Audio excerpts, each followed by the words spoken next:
I would like to understand more about Buddhism, and in particular,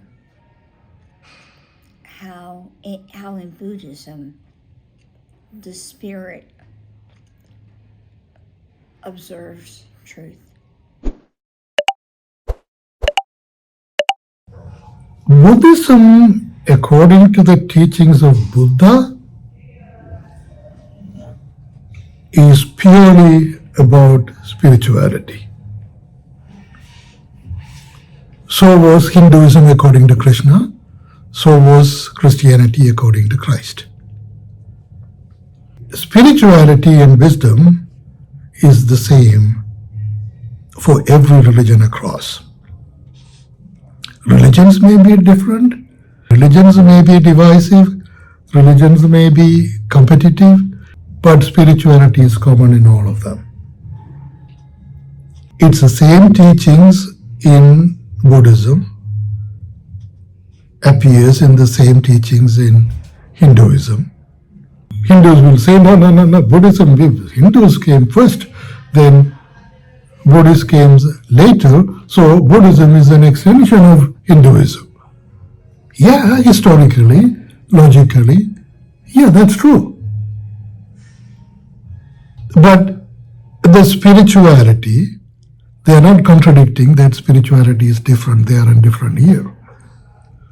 When Hindus say that Buddhism is an extension of Hinduism, they are not contradicting the spiritual aspect of it. Christianity is also the same. See, Christ never excluded other religions from his teachings. See, there he spent so much time with a Samaritan woman and sharing his wisdom with her. Did she get it? She didn't. Yet he did it. She included her. See, in the Old Testament, say, people will come from the east and people will come from the west and dine in the same table. So, other religions, other ways of living, and other kind of people, and all of them, they are not separate in spirituality. There is no seculars and there is no religious in spirituality. Spirituality is the same for everybody. So, is Buddhism unique? Yes, it is. So is Christianity. Is Hinduism unique? Or very unique? Yeah, so is Buddhism and Christianity. See, when you talk about Buddhism, when you talk about Hinduism or Christianity as something unique, what are we doing? We are trying to interpret the spirituality in all these religions within the framework of our intellectual order. We are not looking at it in the realm of wisdom and see what all of these mean. See, when we are looking into the wisdom, in the realm of wisdom, all those things are the same, one and the same. The more we try to intellectualize, what is the process of intellectualization? Narrow it down, bring it to a definition where the outcomes is one or the other. You see, bring something, a phenomena, into a narrow definition. See, that is the intellectual process of understanding. See, you want me to bring Buddhism into a definition in which there are contrasts exist, and we are going to look at the contrast and we are going to develop our discussion based on contrasting and in a sort of a theoretical order. But is that the way of looking at spirituality? It's not.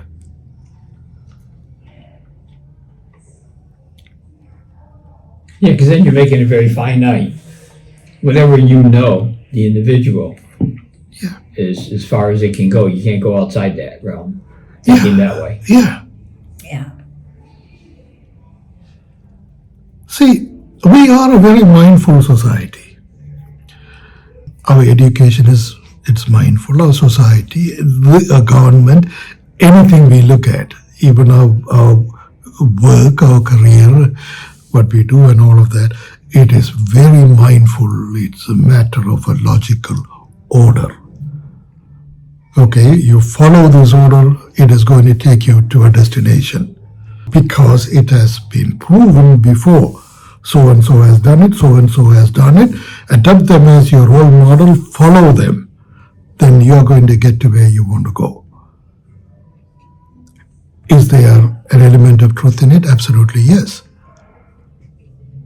You see, that is how we have been living all our lives, even before Christ, even after Christ. Actually, it started with Adam. See, when you look at Adam, here is a man who was doing fascinating things when God asked him to do. He tills the land and he is gardening the Garden of Eden, planting trees and producing vegetables and doing all sorts of things. He is naming all of the birds in the air and animals in the field without even any means of cataloging them.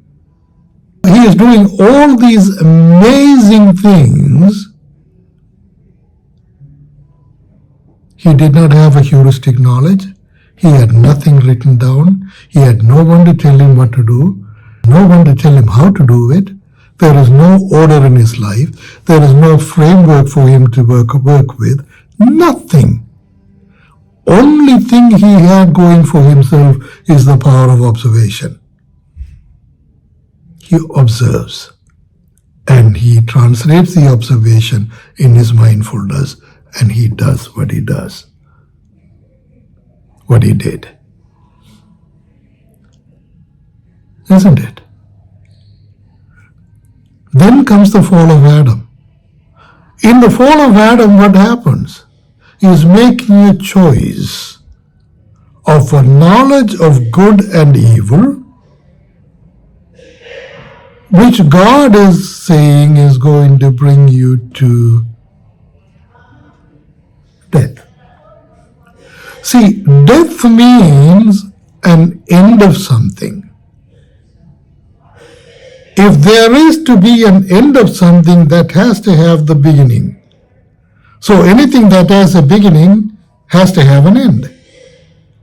See, so what he is talking about is the material order of how things are connected based on the logic of good and evil.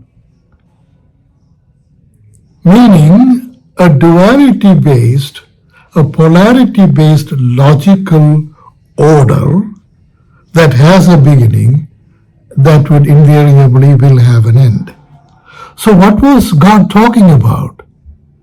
God talking about human intelligence.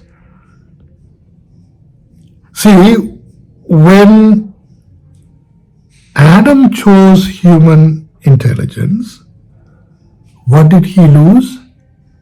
He lose the power of observation.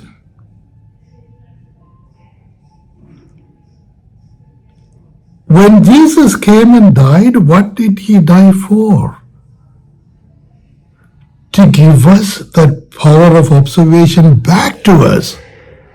See, what is the first thing he did when he meets his apostles after the resurrection? He walks into a room where everybody is sitting and he breathes onto them and says, receive the Holy Spirit. See, now that you have received the Holy Spirit, the power of observation is restored in you.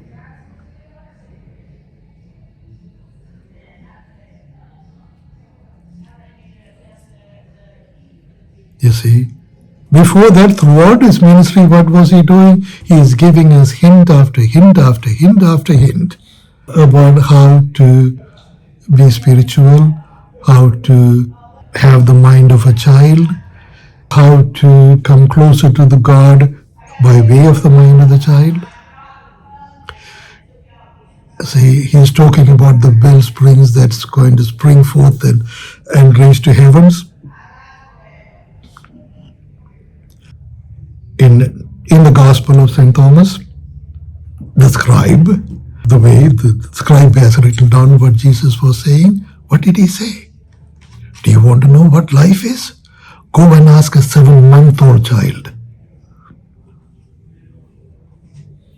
See, does that child have anything other than the power of observation? No, No. not at that age. See, that is what we need to acquire. It's already within us. All of us have that power of observation. We learned our first language by way of the power of observation. Now that, since we learned intelligence, how long it has been taking you to learn Spanish? Ever since I have known you.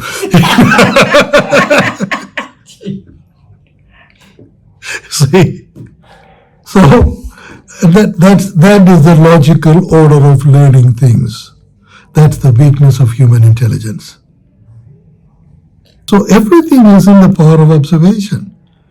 Even the revelations of the Holy Spirit is in the power of observation. See, mind you guys, Jesus says, worship God by the Spirit and the truth. He did not say, look, worship God by the truth as doctrinated by the church. No, he says, worship God by the truth as revealed by your Spirit. Didn't he? In that context, in that statement, Jesus said, well, I'm going to find a church, and there is going to be a church that is coming after me, and that church is going to tell you what the truth is. You believe in the truth. Is that what he said? No. No. See, the church conveniently interpreted that we are extension of the Holy Spirit. Yep, they are pretty successful in doing that. But you see, what did they do? They came up with logical answers, logical doctrinations, theological interpretations. That is absolutely contradictory to how wisdom works.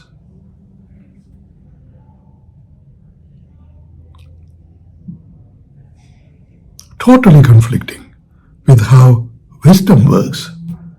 In wisdom, there is no order, there is no intellect, there is no structure, there is no logical answer. Nothing. Only thing that prevails in wisdom is all knowing.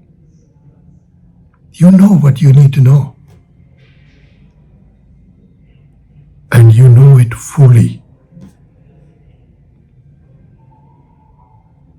See, that is not in a logical order of your own perceptive intelligence. Your perceptive intelligence has nothing to do with that knowing. That knowing is only based on your awareness. You know. You know what the truth is. And that is the truth as revealed by the Holy Spirit. And that's how you worship God.